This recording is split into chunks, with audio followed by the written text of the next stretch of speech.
Bonjour à toutes et à tous, merci d'être avec nous pour ce Visio Tech Hour d'avril. Aujourd'hui, Romain va nous parler du protocole MCP.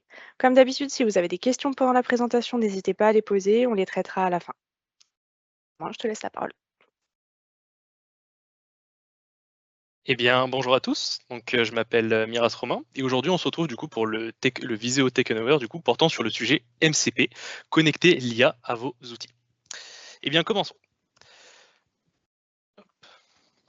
Du coup, MCP, vous en avez entendu sûrement parler si vous êtes un petit peu, si vous suivez un petit peu les changements qu'il y a et les évolutions dans le domaine de l'IA, mais peut-être que vous ne savez pas exactement ce que c'est. MCP, c'est arrivé à la base d'un problème. Peut-être que si vous utilisez du coup des IA génératifs, vous avez déjà eu des problèmes sur le fait que quand vous lui parlez, l'IA vous répond totalement à côté et halluciné, ou même que vous vous rendez compte que les capacités sont beaucoup trop limitées, avec notamment juste une interface chat et pas la possibilité directement d'utiliser des outils. Et bah MCP est arrivé pour résoudre ce problème. Mais quel est exactement ce problème? Eh bien, avant du coup l'arrivée d'MCP, quand vous voulez développer du coup une application à la base de l'IA et que vous voulez que cette application puisse appeler d'autres outils de développement tels que GitHub, Slack, Jira, Confluence, et ben vous devez développer du coup un plugin spécifique du coup pour cette application. Si vous développez à côté du coup une autre application, et ben rebelote, vous devez réadapter du coup ce plugin pour votre interface spécifique. De ce fait, OpenAI, Anthropic ou autres ont dû être développés à chacun leur plugin spécifique, par exemple, pour faire des intégrations d'une application externe. Et ben ça, c'est un problème qui est très embêtant. Plus en détail, pour les développeurs d'outils, que ce soit du coup pour les devs, ils devaient développer N connecteurs pour N plateformes d'IA différentes, ce qui est du coup très problématique. Pour les entreprises, ça pouvait provoquer des problèmes de vendor locking. De ce fait, si vous changez de fournisseur d'IA, vous devez potentiellement tout recoder. Donc si vous passez d'une plateforme de OpenAI à des utilisations de Gemini pour Google, vous devez réadapter toute la socket de connexion IA. Et aussi pour les utilisateurs, il y avait un gros problème du coup avec des IA qui avaient des agents qui n'avaient pas assez de contexte et du coup qui perdaient en qualité de réponse ou qui hallucinaient dû à un contexte beaucoup trop large. Et bah, MCP est arrivé pour résoudre ce problème. Mais du coup, MCP, qu'est-ce que c'est exactement? Et bah, pour vous illustrer cela, on va prendre du coup une métaphore. Donc, vous pouvez imaginer MCP un petit peu comme le port USB-C pour l'IA. De ce fait, avant USB-C, chaque appareil avait son propre connecteur spécifique, que ce soit micro USB, mini USB et autres. Mais après, du coup, avec USB-C, un seul connecteur universel permet de connecter n'importe quel périphérique. Eh bien, MCP, c'est un petit peu ça. MCP, c'est un protocole unique qui permet du coup de connecter n'importe quelle source de données ou d'outils du coup à une IA. De ce fait, plus en détail, MCP, qu'est-ce que c'est? MCP, c'est l'abréviation pour dire Model Context Protocol. Donc, c'est un protocole ouvert, développé par Anthropic en 2024. Donc, comme je vous l'ai dit, c'est plutôt assez récent à l'échelle de l'informatique. C'est un protocole qui est standardisé. Vous pouvez aller le retrouver du coup sur l'URL modelcontextprotocol.io. Donc, il y a un site officiel qui répertorie toutes les normes de ce protocole. Et ça sert donc à faire communiquer n'importe quelle application d'IA avec des sources de données externes, des outils ou même des services. Pour illustrer tout ça, pour que ce soit un petit peu plus compréhensible, on peut voir MCP finalement comme un sort de bridge, un pont entre vos applications à n'importe quelle source d'outils externes. De ce fait, si vous utilisez par exemple n'importe quelle IDE ou tel que VS Code ou vous utilisez Cloud Code et que vous voulez brancher des outils tels qu'une base de données, un gestionnaire de repo central Git, Slack, Google Maps, peu importe, et MCP sera là pour résoudre ce besoin.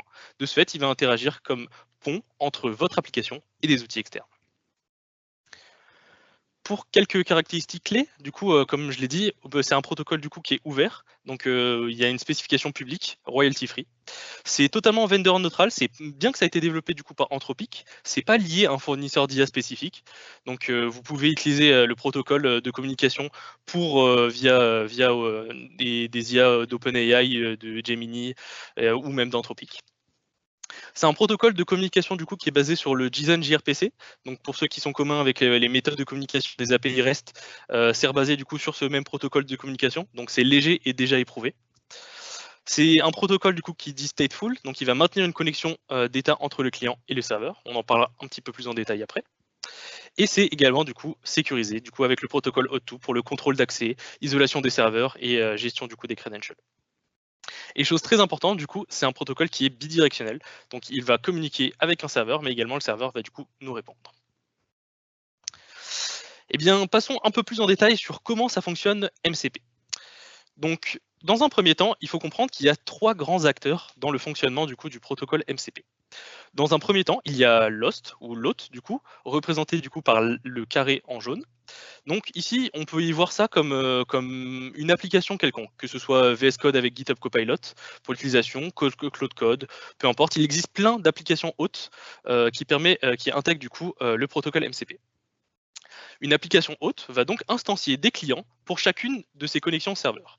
Donc si vous voulez connecter un serveur MCP tel que un serveur qui héberge un système de fichiers à gauche par exemple, et ben, il y aura une connexion unique du coup d'un client vers un serveur à chaque fois. Ça permet du coup de pouvoir notamment isoler du coup les connexions et éviter qu'il y a des propagations de données entre les clients. Pour la communication du coup entre un client et un serveur, il y a plusieurs méthodes de communication. Il peut avoir dans un premier temps le protocole le transport STDIO. STDO ici, ça va du coup plus agir comme une application locale. Donc le serveur, il va être host de votre côté en local. Il va communiquer de façon du coup légère, simple et de façon intégrée. En général, du coup, pour ce qui est de STDIO, ça sera des communications directement avec NPX ou UVX pour des packages qui tournent directement sur votre machine, du coup, soit écrit en Python, soit écrit en TypeScript, mais on peut en imaginer d'autres. Pour ce qui est du transport du coup HTTPSE, ça ce sera pour des services qui sont beaucoup plus grands, donc des services web qui hébergent directement du coup des serveurs MCP. Donc ça sous-entend que il faut une architecture qui permet de maintenir un serveur web là-dessus. Donc c'est souvent des plus grosses applications telles que GitHub ou même Atlassian qui vont host du coup des serveurs accessibles depuis le web. Donc l'intérêt notamment du coup du flux de transport HTTP, ça va permettre qu'il y aura toujours une socket HTTP qui est connectée à un serveur et permettre d'avoir notamment des mises à jour en live du coup du serveur MCP. Pour ce qui est du coup du cycle de vie de la connexion, donc c'est une connexion qui se fait en 4 phases. Dans un premier temps, à la création d'un client, il y aura une phase d'initialisation avec un protocole de handshake classique. Donc le client va demander une requête d'initialisation au serveur, le serveur lui répondra, et enfin le client notifiera au serveur qu'il a bien reçu la requête de réponse d'initialisation. Dans un second temps, il y aura une phase d'opération. Donc là, le client va découvrir tout ce que le serveur expose et toutes les capacités du coup que le client va pouvoir récupérer. Ensuite, il y aura une phase du coup de normal protocole opération où le client ira utiliser tout ce qu'il a découvert du serveur, toutes les ressources que le serveur a exposées. Et enfin, il y aura une fermeture classique du coup via une requête de shutdown du client et un retour comme quoi la connexion a bien été rompue. Plus en détail, du coup, pour vous illustrer un petit peu plus comment exactement ça peut marcher. Donc ici, on va imaginer que vous avez une application hôte, telle que VS Code avec GitHub Copilot, avec déjà un serveur MCP qui a été instancié. De ce fait, l'application hôte a déjà créé un client et du coup, ce client est connecté de façon unique à son serveur. Maintenant, si vous posez une question du coup à votre application hôte va du coup demander s'il n'y aurait pas un outil que votre serveur, que un de ces serveurs auxquels il est connecté permet de répondre du coup à ce besoin. De ce fait, l'application hôte va regarder la liste de tout ce qu'il a récupéré et voir s'il y a quelque chose de pertinent. S'il voit qu'il y a un outil qui est pertinent, et ben dans ce cas-là, il va demander à l'un de ses clients, s'il te plaît, j'aimerais utiliser cet outil. De ce fait, le client va ensuite appeler l'outil que son serveur expose. Le serveur va retourner la réponse du coup de l'appel de cet outil. Et enfin, le client va remonter jusqu'à la chaîne, jusqu'à vous, pour avoir la réponse finale. Et donc, de ce fait, par principe de similarité, et de similarité par tous les outils que tous les serveurs auxquels vous êtes connectés exposent, vous pouvez appeler n'importe quel outil directement. Donc, je vous ai dit qu'un serveur, il peut exposer plusieurs choses, mais en réalité, qu'est-ce qu'un serveur MCP peut exposer et comment un serveur peut enrichir votre IA? Et bien, de ce fait, il existe 3 grandes primitives qu'un serveur peut exposer. Dans un premier temps, les outils. Donc un outil, on peut le voir ici comme une fonction, comme un bout de code qu'un serveur expose et qu'un modèle IA, qu'un agent IA va pouvoir utiliser. De ce fait, on peut voir ici, par exemple, vous pouvez du coup faire que n'importe quel agent IA va pouvoir exécuter n'importe quel bout de code. Et on peut imaginer, par exemple, qu'un agent va pouvoir écrire dans un fichier, faire des appels API, exécuter des requêtes SQL, créer des issues sur GitHub, envoyer des mails. En réalité, un agent va pouvoir exécuter n'importe quoi, va pouvoir exécuter tout ce que vous voulez, du fait que un serveur peut exposer n'importe quel type de code. Dans un second temps, un serveur peut exposer des ressources. Ici, des ressources, ça va plus être du coup des données contextuelles pour permettre d'enrichir le contexte d'un agent. De ce fait, on peut imaginer qu'un serveur peut exposer le contenu d'un fichier, un historique Git, une documentation API, des schémas de base de données, des logs applicatifs. Ça va permettre juste à un agent d'avoir plus de données et améliorer la qualité des réponses qu'il va pouvoir avoir. Et dans un dernier temps, un serveur peut exposer des prompts qui seront ici juste des templates d'instructions en fait. Si un serveur est basé par exemple très spécifiquement, par exemple si un serveur est basé sur un gestionnaire Git en remote, on peut imaginer qu'un serveur du coup va exposer un template pour faire des commits par exemple, et donc va permettre va exposer du coup une template d'instructions permettant de créer des commits spécifiques et donc de bien utiliser des outils. Ce sera juste ici des sous-tâches spécifiques pour la bonne utilisation du coup d'un serveur. Donc MCP, c'est du coup un protocole de communication et vous pouvez du coup créer des serveurs, mais qu'en est-il du coup de l'écosystème actuel ? Donc si vous voulez développer un serveur MCP et exposer du coup des outils à n'importe qui, ou même pour vous, il existe plusieurs façons du coup de créer des serveurs dans le langage que vous voulez. Ici, du coup, Model Context Protocol ont une organisation sur GitHub où ils exposent du coup plusieurs repositories pour pas mal de langages différents pour pouvoir créer du coup vos serveurs. Donc on peut ici voir, il existe déjà Python, TypeScript, JavaScript, C#, Java, Kotlin, Swift. La plupart du temps, n'importe quel langage très mainstream va être disponible du coup pour créer votre propre serveur MCP. Pour ce qui est du coup des applications hautes qui intègrent du coup déjà le protocole de communication, donc VS Code en est un, du coup via GitHub Copilot. Cloud Desktop, du coup créé par Anthropic, permet également de faire ça. Cursor, Z, JetBrains ont également leur intégration, que ce soit via GitHub Copilot ou même via Junai. Il y en a pas mal. Ceci est une liste non exhaustive, mais il existe actuellement beaucoup de clients qui sont compatibles du coup avec le protocole MCP. Donc, ceci est fini du coup pour la partie théorique, mais maintenant on va voir un peu plus en détail comment exactement on peut l'utiliser du coup dans un domaine de développement. Et bien pour ça, il existe deux grandes façons d'utiliser MCP. Soit du coup vous créez des serveurs MCP, donc vous développez un connecteur qui expose vos outils à des clients MCP. Donc pour ça vous allez choisir votre SDK favori, définir les ressources, les outils ou les prompts à exposer, implémenter la logique, et après vous avez juste à déployer votre serveur pour exposer cela. Mais ici, du coup, on va voir plutôt la deuxième partie, qui est la consommation de serveurs. Et bien pour ça, vous avez juste à prendre n'importe quel client MCP, configurer vos paramètres de connexion à des serveurs spécifiques, récupérer du coup la liste de tous les outils exposés par un serveur, et après, utiliser les fonctionnalités qui ont été exposées. Et bien c'est ce deuxième cas de figure que nous allons voir ici. Dans un premier temps, j'aimerais vous présenter du coup un serveur MCP que je trouve très utile, qui s'appelle Context7. Donc c'est développé par Upstash, les mêmes personnes qui développent du coup Next.js. Donc ce serveur MCP, il va exposer que deux seuls outils. Donc il va exposer un outil qui permet de rechercher des librairies et un autre outil qui va permettre de résoudre ces librairies. Qu'est-ce que ça va être en réalité? Ça va permettre en fait à n'importe quel agent IA d'aller chercher de la documentation officielle sur une techno spécifique. Ça va permettre du coup de mettre à jour n'importe quel modèle d'IA sur des contextes techniques spécifiques. Ça va notamment du coup permettre moins d'hallucinations de l'IA et améliorer grandement la qualité du coup de vos réponses.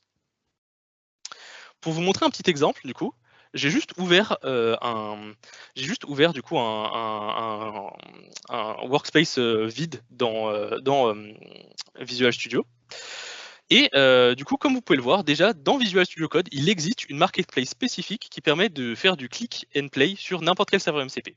Vous avez juste besoin de taper @mcp dans la partie du coup des extensions et vous allez pouvoir voir n'importe quel serveur MCP déjà exposé par Visual Studio.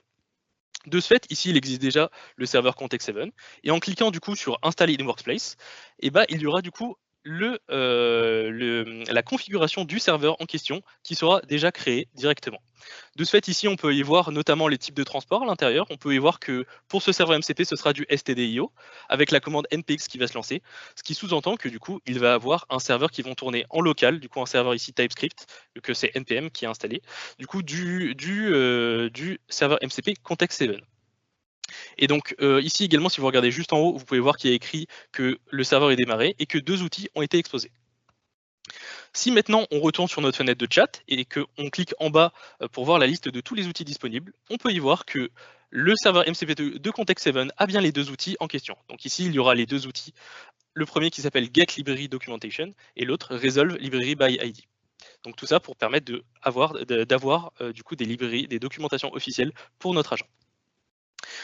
Si cette fois, on lui demande, cette fois-ci, j'ai juste lancé du coup un chat en lui mettant un prompt, lui disant d'aller utiliser Context7 pour récupérer la documentation du coup la plus récente de Next.js afin de résumer les 8 points les plus importants sur Next.js. Et vous pouvez le voir ici avec les petites étapes à l'intérieur du coup de son raisonnement qu'il a bien résolu les librairies de Context7, permettant du coup d'aller récupérer la documentation officielle de Next.js. Voilà pour ça. De plus, je tiens à mettre un petit warning. Du coup, comme les serveurs MCP exposent des outils, il est possible qu'il y ait des outils malveillants qui puissent être exécutés par vos agents IA. Et de ce fait, dans la plupart des clients, qui permettent du coup la communication via le protocole MCP, il y a la possibilité d'accepter ou non à chaque fois qu'un tool va être lancé. De ce fait, vous pouvez voir que ici, quand il va essayer d'appeler l'outil permettant de faire des commandes du coup dans un terminal, il me demande avant si je veux l'exécuter ou non, permettant d'éviter d'exécuter du code malveillant sans le vouloir. Voilà, donc pour la suite du coup de cette démonstration, je lui ai juste demandé du coup de faire l'installation d'un projet Next.js du coup dans le dossier actuel qu'il appellera du coup MyApp. Et étant donné qu'il avait bien du coup toute la documentation de Next.js, il savait déjà comment instancier une application en Next.js. Le prochain serveur que j'aimerais vous partager ici est un serveur officiel du coup exposé par GitHub. Donc GitHub expose leur propre serveur MCP, donc en format HTTP, qui permet du coup à vos agents IA de faire n'importe quelle opération qu'un humain pourrait faire dans GitHub en format web. De ce fait, les agents ont accès à un workflow de développement complet du coup pour le travail de développement, et ça permet d'éviter de faire des actions du coup sans quitter l'IE. Il faut savoir que également tous les concurrents à GitHub ont également leur serveur MCP officiel, que ce soit GitLab, Azure DevOps ou également Bitbucket. Du coup, pour continuer du coup la suite de cette démo, je suis juste allé regarder sur la page officielle du coup de GitHub comment configurer leur serveur MCP, et j'ai du coup mis à jour la configuration en JSON du coup de ce serveur. Maintenant que du coup le serveur a été instancié au sein de mon application, je lui ai dit cette fois-ci, du coup, pour continuer notre exemple, que j'aimerais développer une application de type gestion de tâches Kanban, où l'utilisateur pourra créer, modifier ou supprimer des tâches dans 3 colonnes distinctes, donc avec à faire, en cours ou terminé, avec la possibilité de drag and drop. Je lui ai dit du coup qu'à partir de ce contexte de projet, j'aimerais qu'il me crée un backlog et me set up un repository sur GitHub avec minimum 10 issues dans le backlog, sans code applicatif. Et de ce fait, ici, vous pouvez voir qu'il appelle du coup le serveur MCP GitHub pour créer la liste des issues. Je suis maintenant allé voir du coup la liste de ces issues, et donc le repository en remote a bien été créé.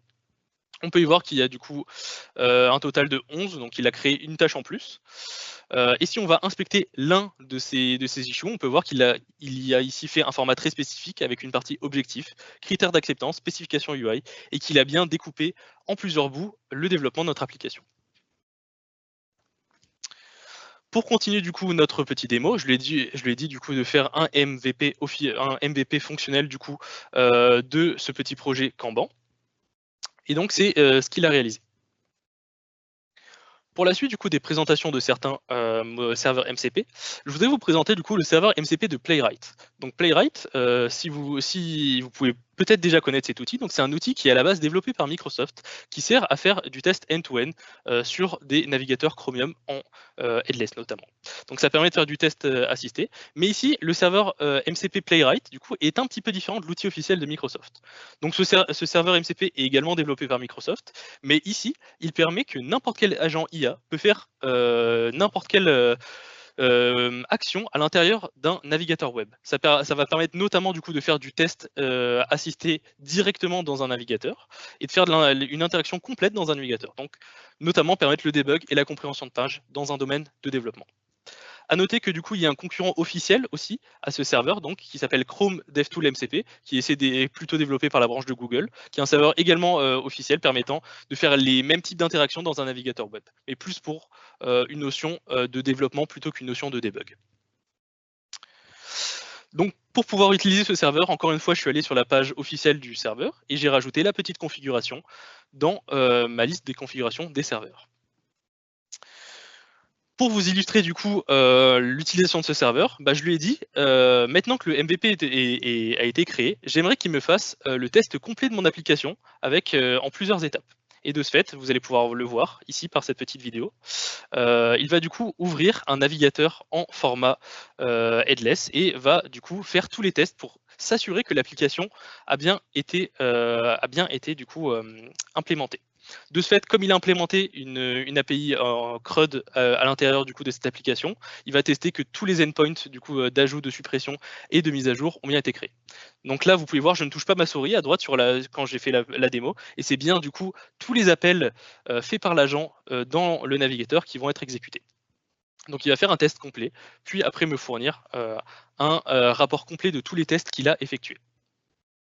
Donc là, vous pouvez voir, il a du coup réussi à créer tout seul une tâche. Il vient de créer une tâche pour vérifier que l'ajout puis la suppression marche bien. Il va aussi tester du coup la mise à jour en allant éditer. Il est également capable du coup de faire du drag and drop, comme vous voyez de voir, pour tester une fonctionnalité beaucoup plus fonctionnelle et basée UI. Et du coup, une fois qu'il a réussi à faire tous les tests, il nous génère du coup un rapport de test complet de tous les tests qu'il a fait. Donc ici, vous pouvez voir, il a fait tous les tests avec la création, l'update, la mise à jour, le drag and drop et la persistance. Donc un workflow complet de bout à bout. Par la suite, pour finir notre cycle de développement, je lui ai demandé du coup via le MCP GitHub de faire une pull request et de review cette pull request afin de terminer le cycle de développement du coup de notre application. Donc ici, vous pouvez voir, du coup, c'est la pull request avec la review qu'il a pu en faire. Le dernier serveur que j'aimerais vous présenter, du coup, pour tous ceux qui utilisent du coup de la gestion de projet basée sur des outils de Atlassian, il faut savoir que Atlassian expose également leur propre serveur officiel, donc qui permet de connecter en un seul point du coup d'entrée toute interaction possible sur un Jira ou en Confluence. Donc ça va permettre de faire de la création, du coup notamment de documentation ou même de tickets via directement du langage naturel avec un workflow du coup directement intégré dans des agents sans avoir besoin de quitter du coup l'IDE encore une fois. J'aimerais vous mettre quand même un petit warning du coup sur les MCP. Donc il faut bien comprendre que n'importe qui peut créer des serveurs et les exposer. Donc faites très attention quand vous allez instancier une connexion du coup à un serveur dans vos applications clients. Il faut bien se rendre compte qu'il faut faire attention à tous les outils que vos agents peuvent appeler. Donc je l'ai bien dit, par défaut, ils ne vont pas exécuter tous les outils et c'est à vous d'aller accepter. Mais vous pouvez mettre des règles pour que les agents acceptent tout à vos risques et périls. Et surtout, si vous développez du coup des serveurs MCP, il faut bien les écrire également. Comme les API, il faut bien écrire vos serveurs. Et bien pour conclure, donc MCP ou modèle contexte protocol, c'est du coup une innovation majeure du coup dans le domaine de l'IA. Ça va permettre d'enrichir énormément vos capacités d'agent en ajoutant plein de données contextuelles ou également des actions ou des capacités à vos agents. Et ça va simplifier grandement le domaine dans le développement et garantir l'interopérabilité entre les plateformes. Donc toujours ce petit warning, il faut bien faire attention aux outils que vos agents vont appeler et bien écrire vos serveurs. Pour finir, je vous laisse du coup sur toutes les ressources qui m'ont aidé à créer cette présentation, dont notamment le site officiel de Model Context Protocol qui expose toutes les standardisations du protocole en question. Microsoft expose également une formation disponible sur GitHub pour pouvoir utiliser et créer des serveurs. Et il existe actuellement plein de sites qui exposent, qui exposent du coup beaucoup de serveurs différents ou même des clients qui sont compatibles avec le protocole en question. Et je vous laisserai du coup terminer sur ce petit article de CLI versus MCP, du coup sur le blog de CircleCI. Merci de m'avoir écouté. Merci beaucoup Romain, pour cette présentation. Si jamais vous avez des questions, n'hésitez pas à les poser maintenant. En attendant, je tiens aussi à remercier Marion et Jérémy qui étaient à la régie aujourd'hui. Et il n'y aura pas de Visio Tech Hour en mai car nous faisons le pont sur, le jeudi, vendredi. Donc le prochain Visio Tech Hour sera début juin. Encore une fois, si vous avez des questions, n'hésitez pas, c'est le moment. Et pour répondre à la question de Laura, si jamais, les gens ne l'avaient pas vu pendant la présentation, oui, il y aura une rediffusion sur la chaîne YouTube de Viséo. En général, il faut compter quelques jours à une semaine avant que le studio Viséo, mette en ligne la rediff, mais ce sera disponible incessamment sous peu. Voilà. On va attendre une petite minute et s'il n'y a pas de questions, on s'arrêtera là.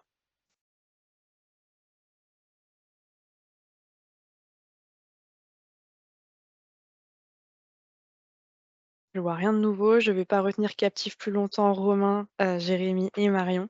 En tout cas, merci à celles et ceux qui ont suivi ce Visio Tech Hour et à très bientôt pour le prochain. Bonne journée à tout le monde.